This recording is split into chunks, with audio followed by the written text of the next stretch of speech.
Hey everybody, it's Dak here from the Ed Boys, and welcome to my Tempoross guide. Tempoross is a fishing boss that provides solid fishing training and rewards, while also being more engaging and fun to do than traditional fishing methods. In this guide, I will go over the requirements for participating in the skilling minigame, and then how to get there. I'll go over all of the basic mechanics of how everything works before just doing a full solo KC, and then we'll finally go over the rewards and the XP that you can expect to get from Tempoross. As always, there will be chapters in the timeline, so you can skip to any part that you need. Temp is a members-only activity. You do need 35 fishing to get started, and there are some basic items that you can obtain, all of them at the minigame though, so really just 35 fishing is the only requirement. It can be very helpful to have a dragon harpoon, which does require 61 fishing to use, and it is even better to have an infernal harpoon, which can be used to cook some of the fish as you catch them, helping speed up the process. Also, the humidify spell is very nice for filling up buckets. It is on the lunar spellbook and will also require the dream mentor quest. These harpoons and humidify are not required, but they are very helpful for getting better gains. The Tempoross is located deep in the desert, but you can take this boat from Al Kharid for some quick travel. There's a few Tempoross worlds, so you can do this minigame in a larger group, but it is very simple to solo, so I will just be showing off solo stuff in this video, though the mechanics are the same either way. To start the minigame, just get on the boat at the end of the docks. When the game starts, you can get your hammer, rope, harpoon, and buckets on the boat. If you don't have a dragon harpoon, I do suggest looking into a barbed tail harpoon, since it can be wielded to save an invi space. It's really not required though, as you can see in these example clips, I am not using one. Let's go over the basics of the fight, starting with the UI in the top left. The top bar is the energy meter, basically Tempoross's shield. You can damage this shield by shooting harpoon fish from the cannons on the ship. The second bar is the essence meter, basically Tempoross's health bar. Once you get that to 0, you win the encounter. When you get Temp's energy, or the top bar, down to 0%, you can fish in the fishing spots right in front of him while that top bar regenerates, and that's what's going to actually damage Tempoross's essence meter. The final bar is the storm intensity, which is kind of like a timer. If the storm intensity hits 100, then you lose the round. Each time that you knock down Tempoross's shield, the storm intensity does reset down to 0. If you do drop that Tempoross shield 3 times, the third time that he gets back up, he is going to be enraged, and he'll rapidly fill that storm intensity to 100%, losing the round. If there's already enough harpoon fish in 2 different cannons, then you can actually drop him a 4th time just before that storm intensity hits 100%, which I will be showing on that full run. To damage Tempoross's energy, that top meter, you do need harpoon fish. There's a few spots around the island to get some raw fish. Sometimes you will notice a fishing spot that has a fish jumping out of it, which means you can get some double harpoon fish catches in there. If you're on Runelight, you can use the fishing plugin to go ahead and highlight this spot a different color than the other spots, which does make it a little bit easier to notice as soon as it pops up. You can put raw harpoon fish in the cannons, but cooking them first will do more damage to Tempoross's energy. You can cook these at the shrine on the island and then take them up to the ship and load the ammunition crate, which will automatically start firing at Tempoross, lowering his energy. While you're doing stuff on the island trying to lower that top bar, there's a couple of special attacks Temp can use. First, we have the giant wave, which will cover the entire island. Your screen will start to turn blue, and the only way to protect yourself is to tether against one of the totem poles or the masts on the ship, which does require a rope unless you're wearing the full Spirit Angler's outfit. If you don't tether in time, you will get pushed back a few tiles, and then you lose some fish and some of the tools in your inventory.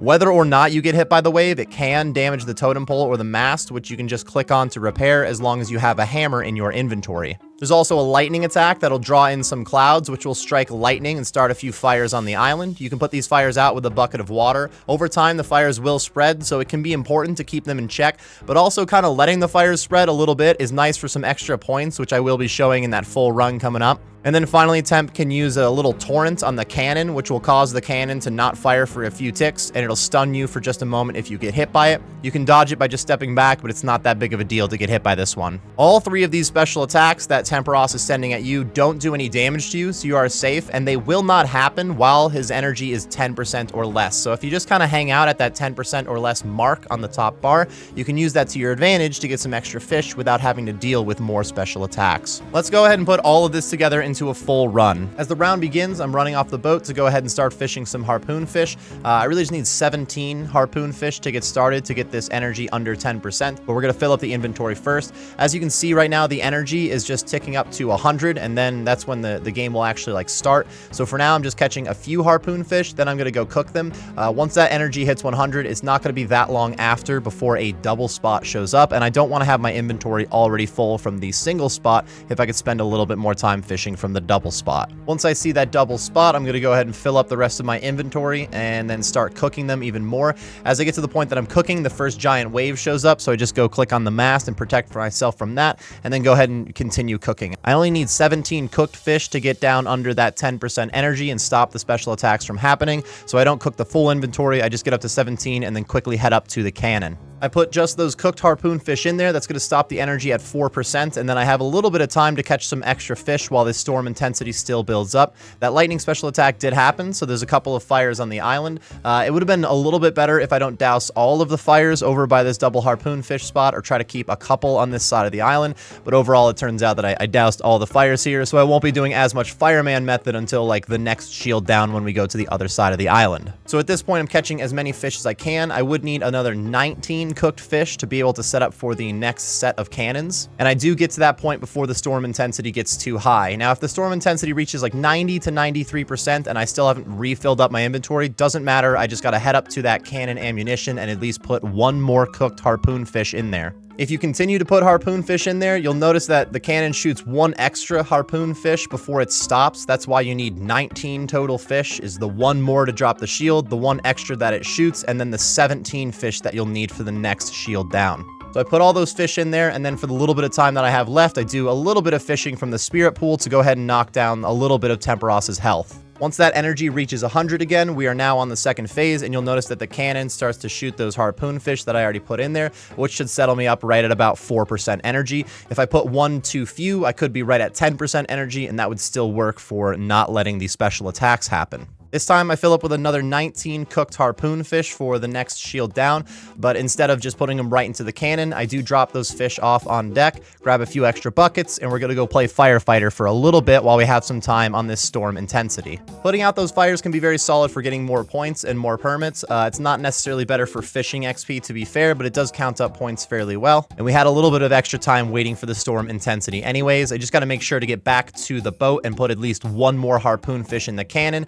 to knock that energy to 0% before the storm intensity hits 100. I run back to the ship. I put that full inventory into the cannon. I'm going to go ahead and fish from the spirit pool a little bit more just to kind of get it ready for the last time that I drop it down, and then go ahead and fish more fish. At this point, I'm doing the exact same thing I did on the last setup. I'm catching 19 fish. I'm going to go drop them off, grab a few more buckets, play firefighter for a little bit, and then come back and put all those harpoon fish into the cannon. The thing is, I needed to drop the energy down to 0% the last time, not just down to 4%. So you'll notice that I go ahead and catch a couple of extra fish right as this final down is going to happen. I could have just fished from the spirit pool and finished the round before the storm intensity hits 100%, but because I have enough harpoon fish in the cannons, it will drop it down that fourth time while it's enraged, and then we'll get a few extra points out of using those harpoon fish we just put in the cannon.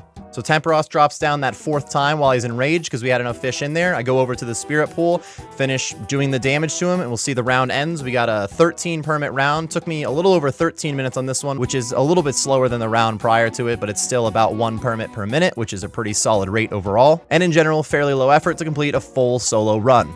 If you still have any questions about how to complete the Tempoross encounter, be sure to let me know in the comments section below, and I'll get back to you as soon as possible. When you end a round, you will be given some reward permits. You have to reach 2,000 points to get your first permit, and then every 700 points after that, you'll get another permit. So you'll get 2 at 2,700, 3 at 3,400, and so on. Any remaining points on the way to the next 700 threshold does give you a chance for 1 extra permit. You can pull these rewards at the fishing pool just before the docks. You will need a fishing net, big or small, to be able to fish the rewards, and you get 1 reward per permit that you gained.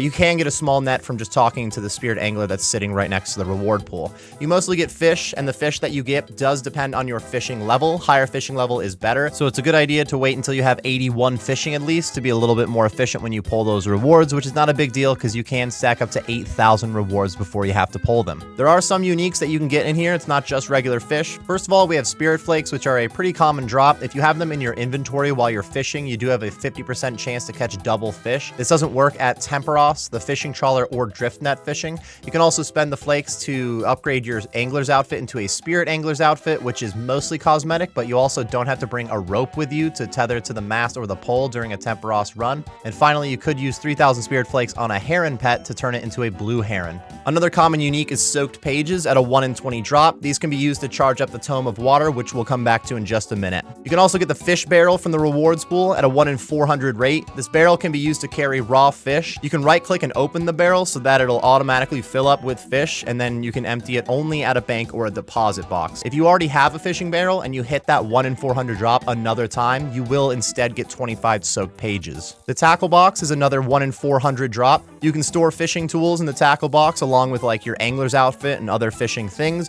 but you can't use any of the items while they're in the tackle box, so it's really only helpful for saving bank space. Also, you can't get multiple tackle boxes just like you couldn't with the fishing barrel, so you get 25 soak pages if you roll it a second time. At a 1 in 1600 rate, you can get the Tome of Water, which is worn in your shield slot and requires 50 magic. You can charge the tome with soaked pages, getting 20 charges per page. A charged tome does count as water runes and won't use any water runes if you're not using a combat spell. It'll also increase damage and accuracy on combat spells, as well as increasing a few other spells in the normal spellbook. Not extremely useful, but it is a tradable item and you can get multiple of them. Also, at a 1 in 1600 rate, you have the big harpoon fish, which is just a cosmetic that can be hung up in your player-owned home, though I think it would be really cool if you could wield the big harpoon fish and use it like a dragon harpoon. Even if they didn't put the dragon harpoon spec on it, I guess it could just be like a regular harpoon.